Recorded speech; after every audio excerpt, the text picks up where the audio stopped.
नमो तस्स भगवतो अरहतो सम्मा सम्बुद्धस्स। उहाँ अरहत सम्यक सम्बुद्ध भगवानलाई सादर वन्दना। आदरणीय दर्शक महानुभावहरू, भगवान बुद्धद्वारा उपदेशित उपदेशहरूको सङ्ग्रह त्रिपिटकको पहिलो पिटक सूत्र पिटकको पाँचवटा निकायमध्ये चौथो निकाय अङ्गुत्तर निकायको सिलसिलेवार चर्चा गर्ने क्रममा आज हामी 69औं एपिसोडमा आइपुगेका छौँ र गएको 68औं एपिसोडमा हामीले यो अङ्गुत्तर निकायको 11वटा निपातहरूमध्ये पहिलो निपात एकक निपातमा भएका 20वटा वर्गहरूमध्ये 18औं वर्ग जसलाई अपर अक्षरा सङ्घात वगो भनेर भनिएको छ र त्यसलाई अर्थ्याउँदाखेरि पुनः चुटकी बजाउने सूत्र भनेर चाहिँ भनिएको छ। र आदरणीय दर्शक महानुभावहरू, यो चुटकी बजाउने सम्बन्धमा मैले गएको एपिसोडमा यहाँहरूको अलिकति समय धेरै लिएको थिएँ भने अलिकति व्याख्या गरेको थिएँ। यो चुटकी बजाउन्जेलको समयसम्म पनि यदि कसैले मैत्रीको भावना गर्छ भने उसलाई ध्यानी भनिन्छ, उसलाई बुद्धको आज्ञाकारी भनिन्छ र उसले राष्ट्रपिण्ड सित्तै नखाएको ठहरिन्छ। र जसले धेरै लामो समयसम्म त्यो मैत्रीको अभ्यास गर्छ भने उसलाई त भन्नु नै के छ र भनेर भन्नुभएको कुरा यहाँलाई मैले जानकारी गराएँ। र यो अक्षरा सङ्घात वगो भनेर यही एकक निपातको 6औं वर्गमा गइसकेको कुरालाई मैले अलिकति दोहोर्याएँ गएको एपिसोडमा। किन भन्दाखेरि अब यो 18औं वर्ग जुन अपर अक्षरा सङ्घात वगो भनेर भनिएको छ, पुनः चुटकी बजाउने सूत्र भनेको कारणले त्यसलाई अलिकति मैले दोहोर्याएर यसमा योसँग चाहिँ गाँस्ने प्रयास गरेँ। र यो अपर अक्षरा सङ्घात वगोमा जम्मा 181वटा सूत्रहरू छन् आदरणीय दर्शक महानुभावहरू। र यो 181वटा सूत्रहरूभित्र हामीले सबै सूत्रलाई चाहिँ अध्ययन गर्दाखेरि भगवान बुद्धले जुन बताउनु भएको उपदेशको सङ्ग्रह त्रिपिटक जुन छ, त्यो त्रिपिटकका कतिपय ग्रन्थहरूको कुराहरू यो 181वटा सूत्रभित्र हामी पाउँछौँ। र अब सुरु गरौँ पहिलो सूत्रमा सँगसँगै अब दोस्रो तेस्रो चौथो पनि म मिलाएर एकैचोटि भन्ने गइरहेको छु, किनभने यो एकअर्कासँग परिपूरक एकअर्कासँग सम्बन्धित कुराहरू भएको कारणले।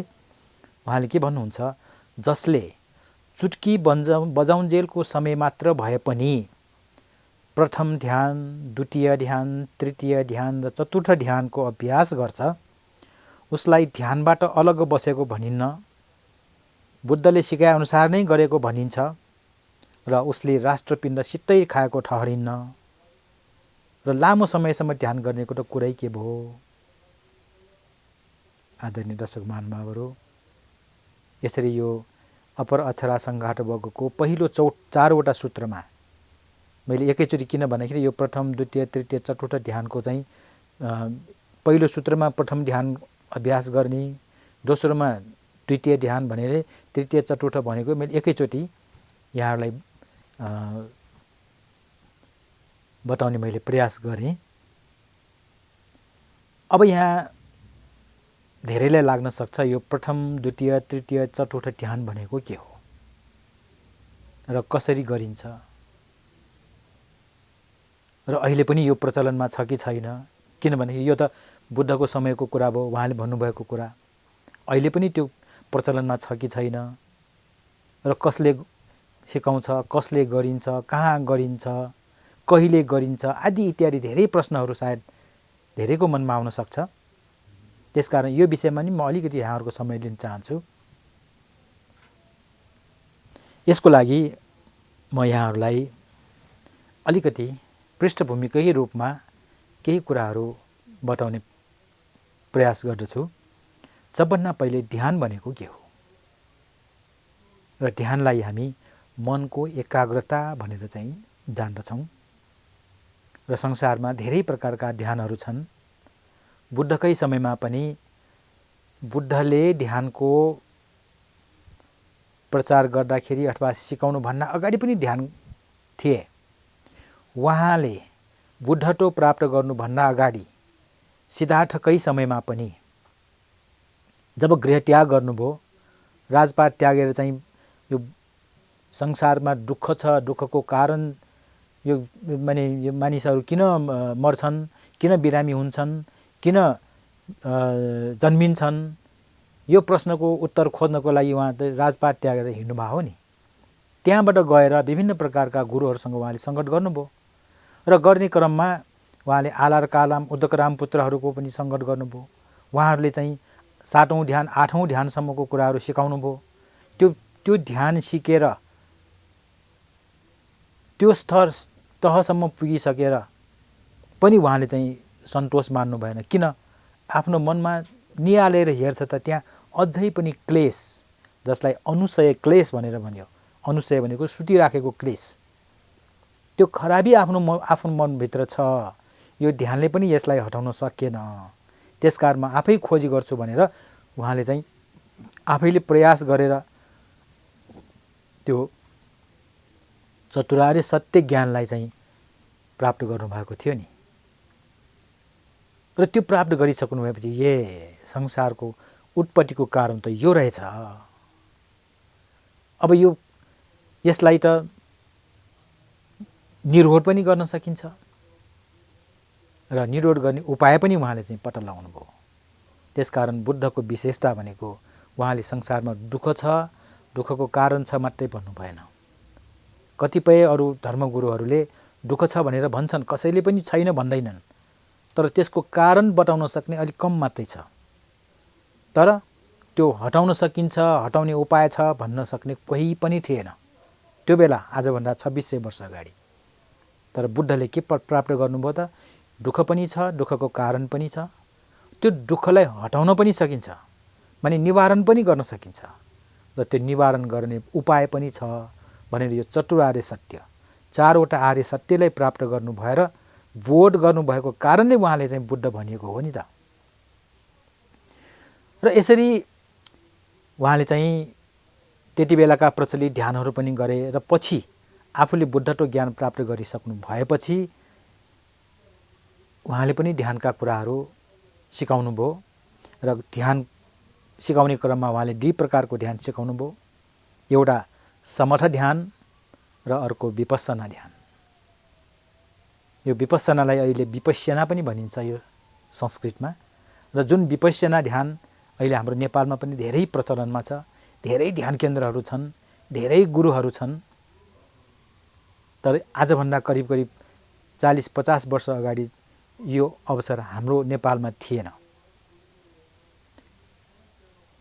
पटक्कै नभएको पनि होइन, आजभन्दा धेरै अगाडि करिब 80 वर्षभन्दा अगाडि पनि यो ध्यानको प्रचलन गर्ने एकजना भिक्षु हुनुहुन्थ्यो।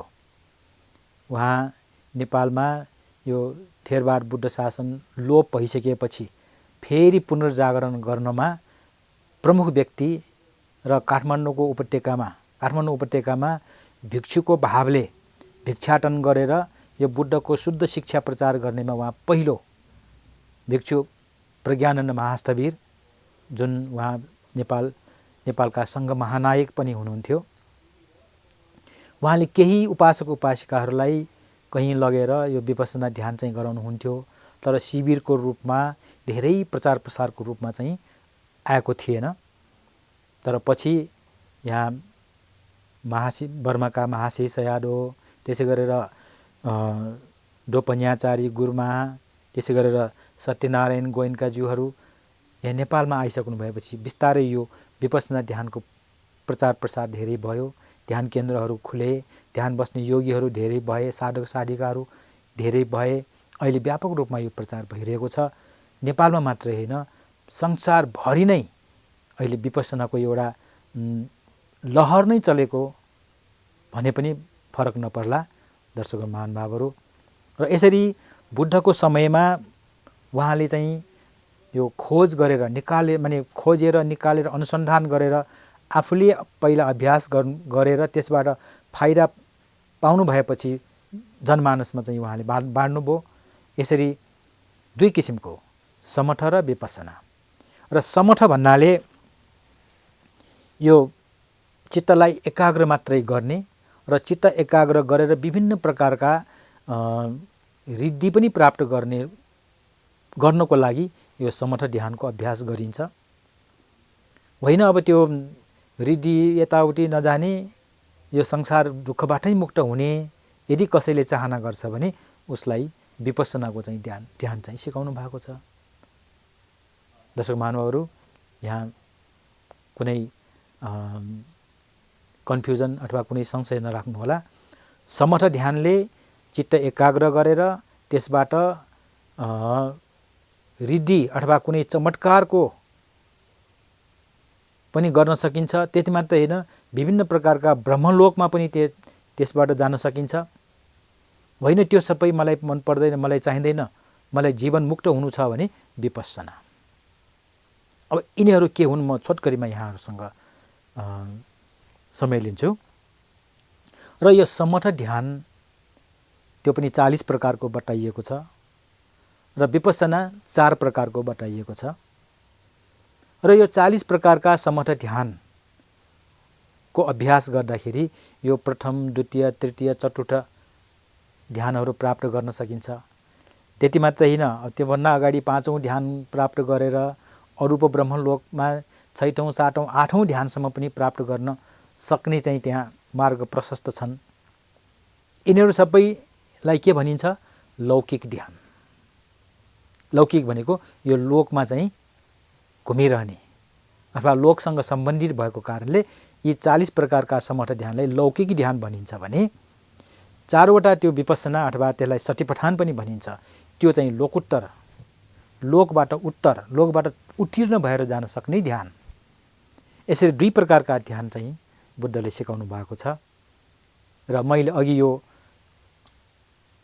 अपर अक्षरा सङ्घात वग्गको पहिलोदेखि 4थो सूत्रमा जसले प्रथम, द्वितीय, तृतीय, चतुर्थ ध्यान गरेर बस्छ उसलाई चाहिँ ध्यानी भनिन्छ भनेर जुन भने, र त्यो प्रथम, द्वितीय, तृतीय, चौथो ध्यान के हो भन्ने बुझाउने क्रममा मैले यो अलिकति पृष्ठभूमि यहाँहरूलाई चाहिँ प्रस्तुत गरेँ।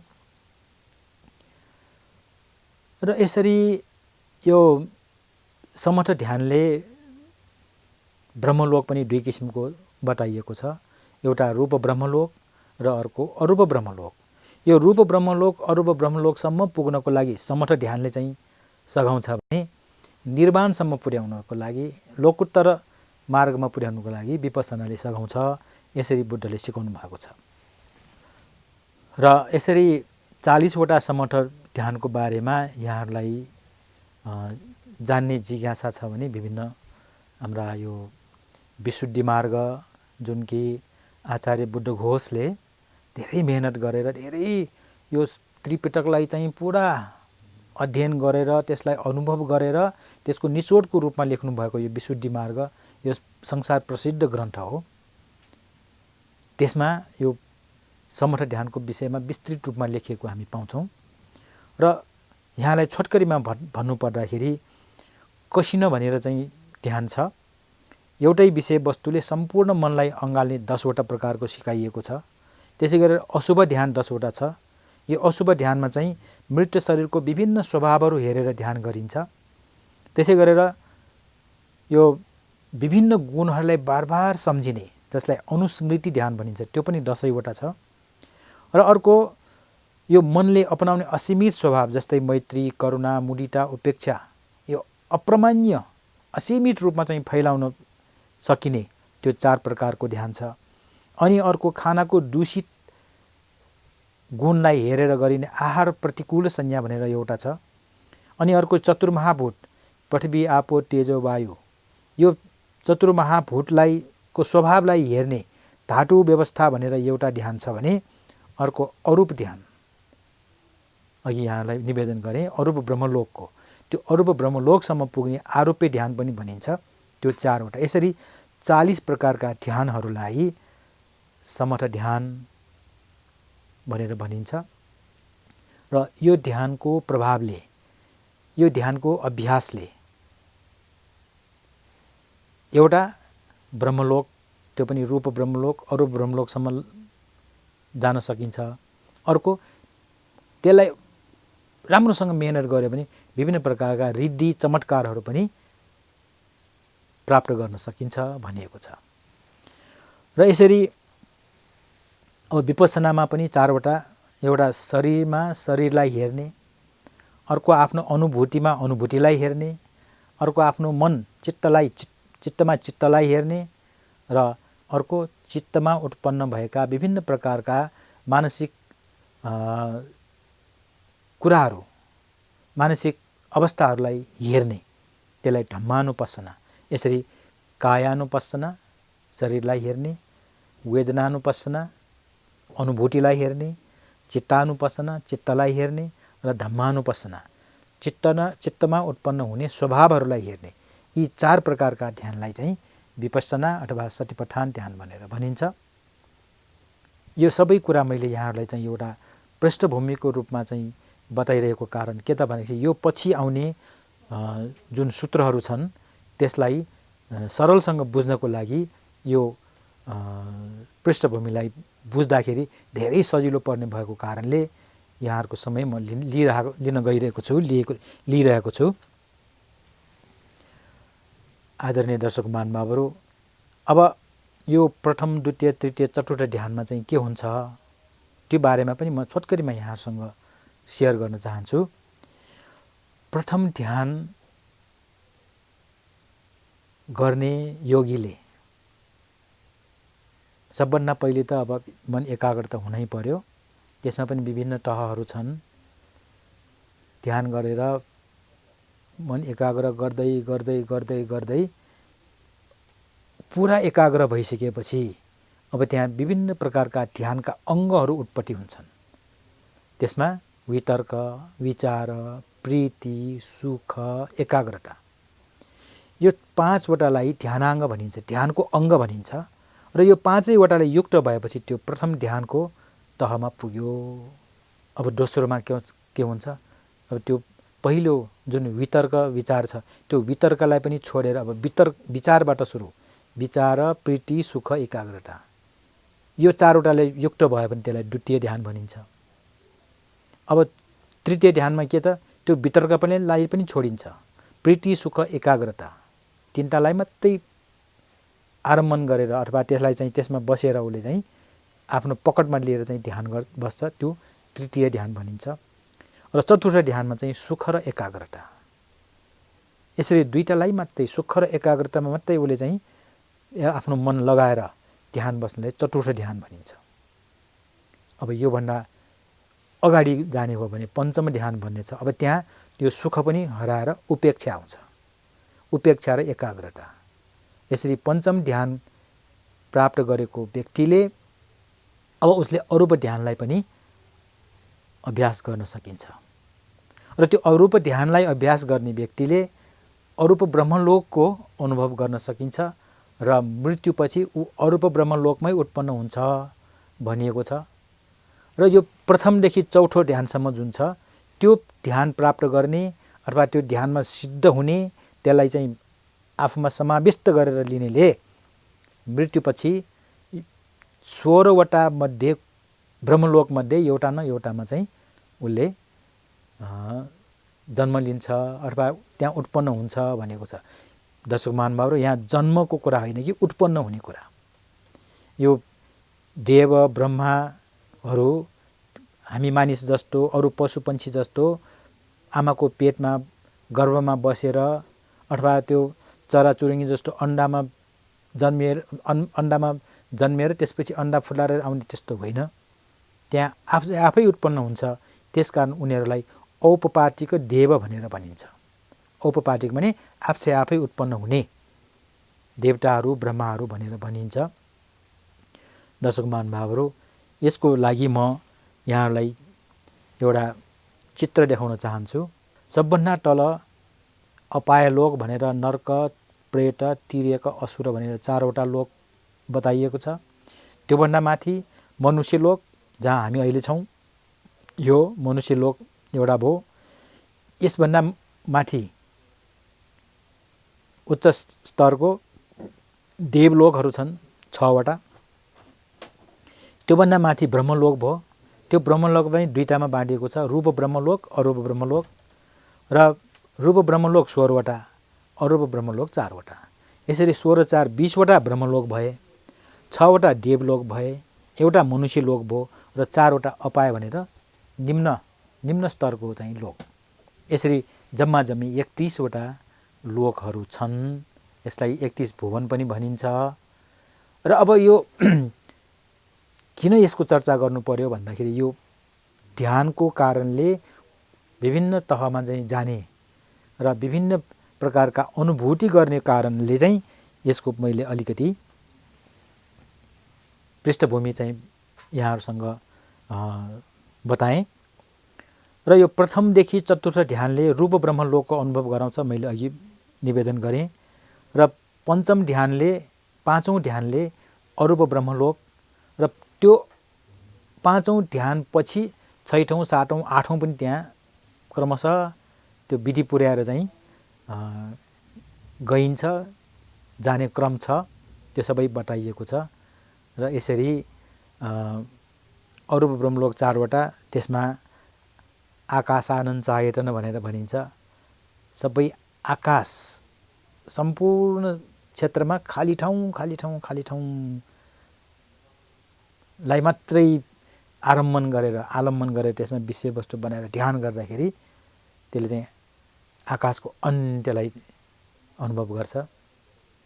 अनि त्यो आकाशको अन्तलाई पनि नाघेर त्यसलाई पनि पछाडि पारेर अझ अगाडि गयो भने विज्ञान भने चित्त, सबै चित्त छ, सबै विज्ञानन चायतन। र त्यो विज्ञानको पनि अन्त कहाँ छ, त्यो सबै कुरालाई चाहिँ त्यो ध्यानबाट नै उसले चाहिँ अनुभव गर्छ। त्यसलाई विज्ञानन चायतन भन्छ। त्यसलाई पनि नागेर अझ अगाडि गयो भने आकिञ्च न्यायतन, केही पनि छैन। र त्यो भन्दा पनि अझ नागिसकेपछि नेव संज्ञा ना संज्ञा, त्यहाँ संज्ञा छ पनि छैन पनि, छ भन्न पनि नमिल्ने, छैन भन्दाखेरि पनि त्यहाँ अनुभव चाहिँ छ।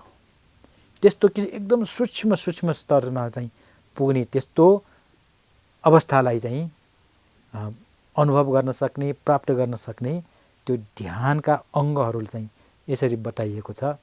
र यसरी यो 4वटा अरूप ब्रह्मलोकमा चाहिँ उत्पन्न हुने अथवा अरूप ब्रह्मलोकलाई चाहिँ अनुभव गर्ने ध्यानको बारेमा बताइएको छ। र यी सबै कुराहरू मैले किन यहाँलाई चाहिँ पटक पटक दोहोऱ्याएँ भन्दाखेरि यो सूत्रमा, यी सूत्रहरूमा यो बराबर यी कुराहरूलाई चाहिँ वर्णन गरिएको पाउँछौँ।